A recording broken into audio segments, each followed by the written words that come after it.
Hi everyone, today I'm going to be doing a review of Hall of Smoke by H.M Long. I picked this book because I had a prompt in my magic TBR hat in January. A prompt that I put there, but anyway, to read a new release from January.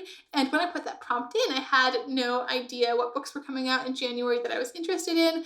And then I picked that prompt, so I had to do a really quick search and pick something, and this is the book I ended up picking. But I actually ended up really enjoying it. Not only is Hall of Smoke a brand new release, it's also a debut novel. H.M Long is a Canadian author, which was mentioned prominently on her website. I have noticed that Canadians are always really excited about things being Canadian. I spent a year living in Canada as well, and at that time Canadian composers and Canadian music was always a really big deal. Where, living in America, we never talk that much about American authors and American composers, so, yay Canada. The reason I picked this book is because as I was just scanning quickly through descriptions trying to pick a January release that interested me, I noticed that it was a warrior priestess protagonist and it was supposed to be a Viking-inspired fantasy. So while I haven't really been searching for European flavored fantasy all that much lately, I did feel like I've never really seen something that was a Viking kind of fantasy, so I thought that could be interesting and just decided to give it a try. Overall, I really enjoyed Hall of Smoke. I would definitely pick up future books by this author. I thought a lot of things about it were really well done and were pretty impressive for a first novel. I just felt like there were some things about the last act of the story that didn't really work for me in terms of how it all came together. This is going to be a spoiler-free review. I'm not really going to go into any plot details in this review, but that was really the area of the book where I started having more issues. But overall, I very much enjoyed the journey of this book. So our main character in this book is Hessa. She is a warrior priestess who is devoted to the goddess Ing, who is kind of a goddess of war. And Hessa is one of the Ingi who have these abilities that basically allow them to, I guess the way it's described is turn people's bones to dust and just do other stuff to affect the inside of their bodies basically in battle, which is a little disturbing when you think about it, but luckily this book doesn't go into too graphic detail about that. So shortly before the start of the story, Hessa failed to kill somebody that the goddess had wanted her to kill, mostly through a mistake and also through some hesitation. So right before the start of the book, she has been cast out from her people and sent to go seek forgiveness. So hopefully it'll be a temporary exile, but it's kind of unclear. And then right as she is trying to seek forgiveness and figure out what she needs to do to fix things, her village basically gets razed and destroyed by another, I guess, clan or tribe that generally they raid her people every year and it's just kind of an expected thing, but this time they are basically taking over and destroy everything. That's basically all in the back of the book, so I won't really go too much more into detail over what happens to her, but she does start getting caught up into this battle of the current gods and the previous gods that had been defeated by the current gods, and gets drawn into this whole supernatural situation where her world is really changing dramatically and her eyes are getting open to a lot of realities about both the supernatural and also the world she lives in that she just hadn't really realized. So she goes on this journey where she's trying to fulfill the prophecy that she originally failed on to kill this guy,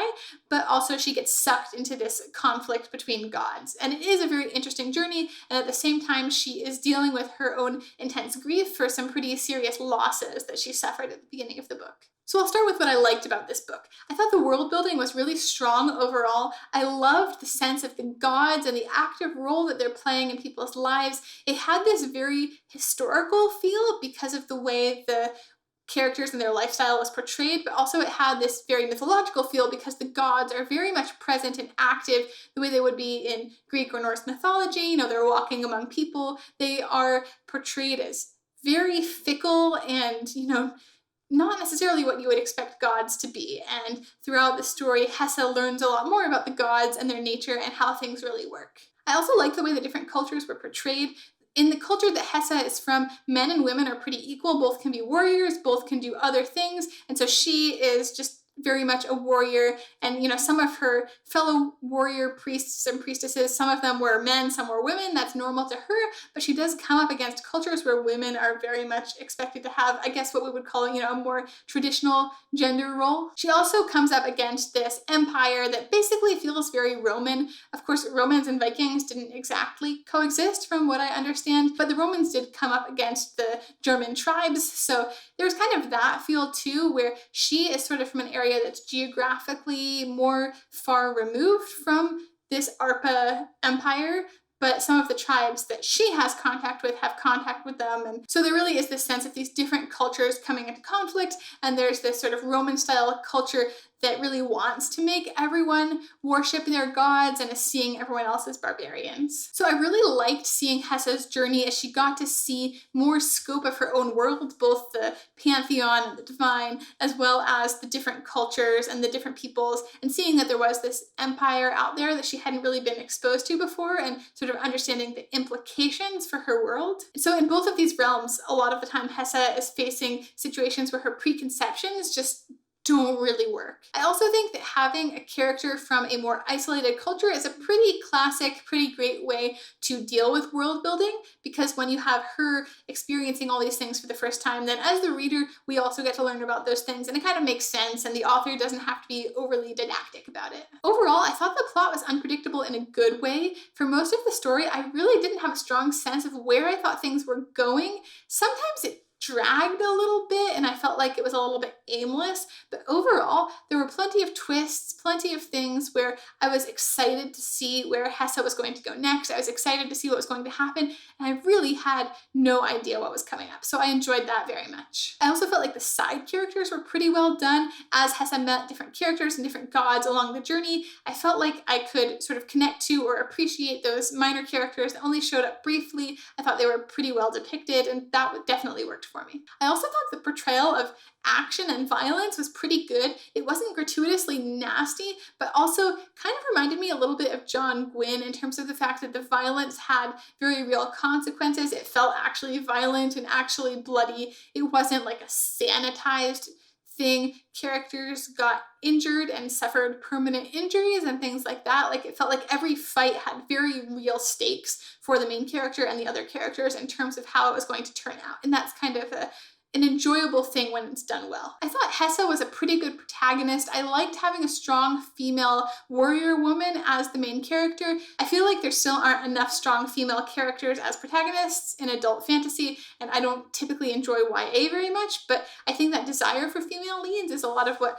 draws me sometimes to pick up YA books that I end up not enjoying. This is very much adult fantasy, but I enjoyed having a younger woman as a protagonist who I felt like really encapsulated both being this strong warrior woman, but also had softer emotions as well, like just like a real person. Those two things aren't mutually exclusive. However, I didn't actually like Hessa as a character all that much. She was dealing with a lot of grief in this book, and it definitely didn't paralyze her, but I just felt like there was kind of a passivity to her character, which made sense given what she was going through.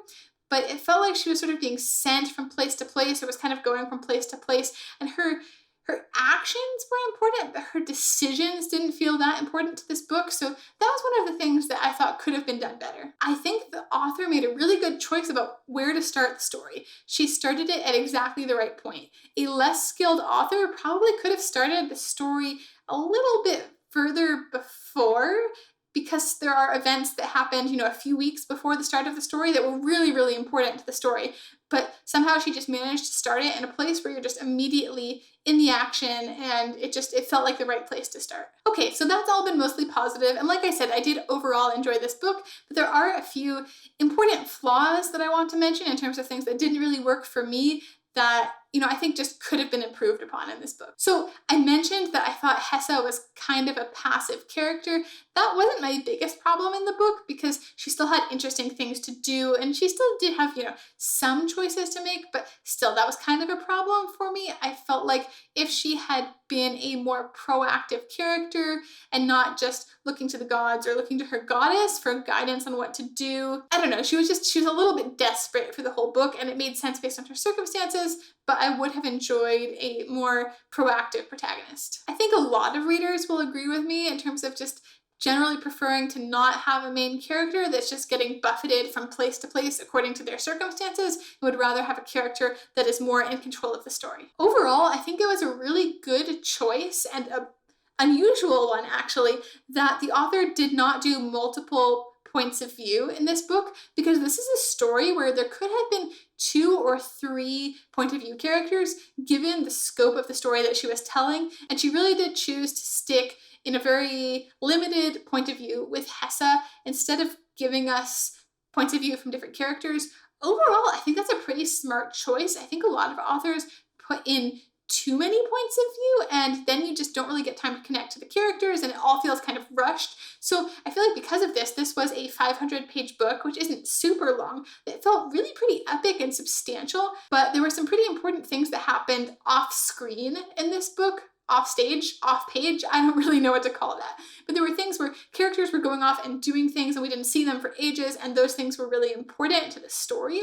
So honestly, part of me kind of wanted a secondary point of view character, but I think it was a good decision not to have it. But I just kind of wish that those things had been a little more integrated into the story. The author did a good job reminding us of those things, and we knew about them. It wasn't like, surprise, at the end of the book, this other thing is important.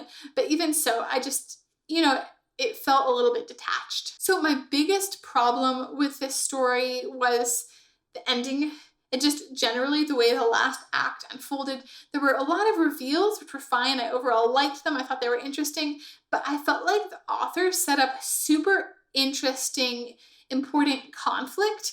And then I just didn't feel that satisfied by how it resolved.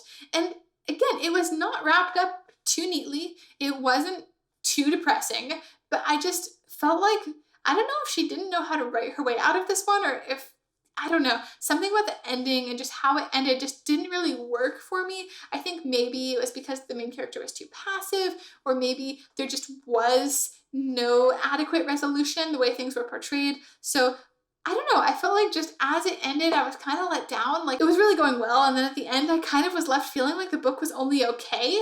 But I did really enjoy the journey of reading it. So I have kind of mixed feelings about this one, honestly. I can't really put into words, without rereading exactly what about that last part of the book I didn't like so much. But like I said, I feel like it has to do somewhat with just how the conflict was developed and then resolved. I think sometimes the elements that go into a book just look like they're going to be really awesome, and then just the way they finally come together, it's fine. But overall, I'm looking forward to reading more from H.M. Long. I did enjoy reading this book, and I'm happy I decided to pick it up. It did feel kind of different than anything else I've read recently in a good way, and so if it interests you, I definitely think this would be an interesting one to pick up. So thanks so much for watching. Let me know down in the comments if you've read this book or if you're planning to read it. If you did read it, what did you think? And please subscribe if you want to see more reviews and other videos from me.